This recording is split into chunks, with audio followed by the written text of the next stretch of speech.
Бұл видеомызда міне көріп тұрғаныңыздай ортасынан бастап тігесіз. 8 бисер алып, бір төрттік пайетка алып жатырмын. Бұл техника, бұл да өрім техникасы болып аталады. Бірақ соңында пайетка тігіп тұрғасын.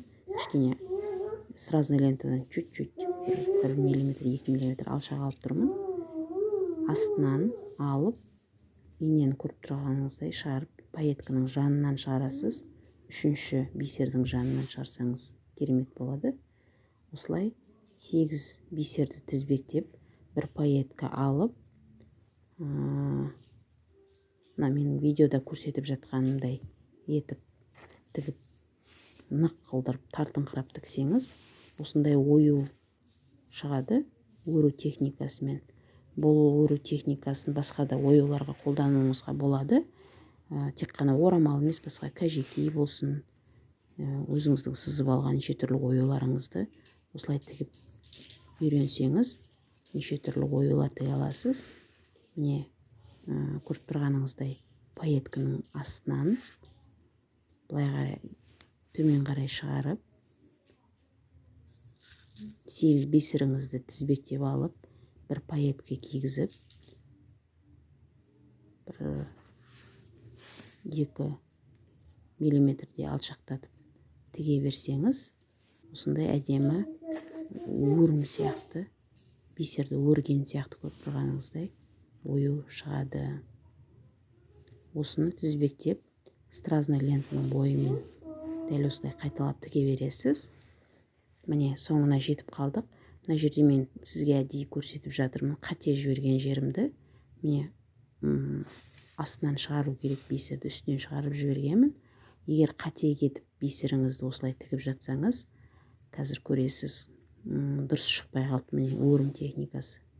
Соны қайтадан кейін қарай шығарасыз. Кейін қарай шығарғанда иненің артқы жағымен шығасыз. Сеткіден өткені алдымен шықса, бөтен жаққа қарай кіріп кетеді. Сосын бисердің бәрін сөгіп алып, шығарып, қолыңызбен көріп тұрғандай алып тастап, инені қайтадан орнына, астына қарай алып, кейін шығарғанда да міне көріп тұрғаныңызда иненің артына қарай шығарасыз. Қайтадан орнына дұрыстап, редактировать етіп дейді, шығарып, бәрін иненің артымен шығарасыз. Өйткені алдымен шықса, бөтен жерге кіріп кетеді, байланып қалуы мүмкін. Қайтадан дұрыстап, көріп тұрғаныңыздай тігіп бастай бересіз.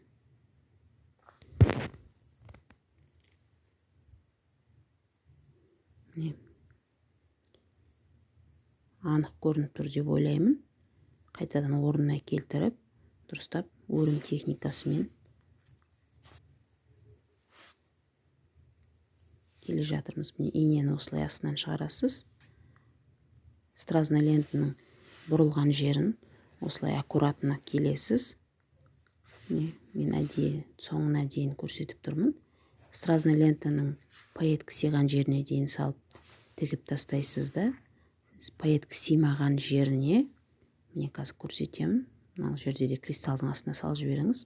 Пайетка енді әрі қарай уже симайды. Сондықтан 8 бисерді 5 пайеткасын алмай, просто өзін ғана салып жібердім.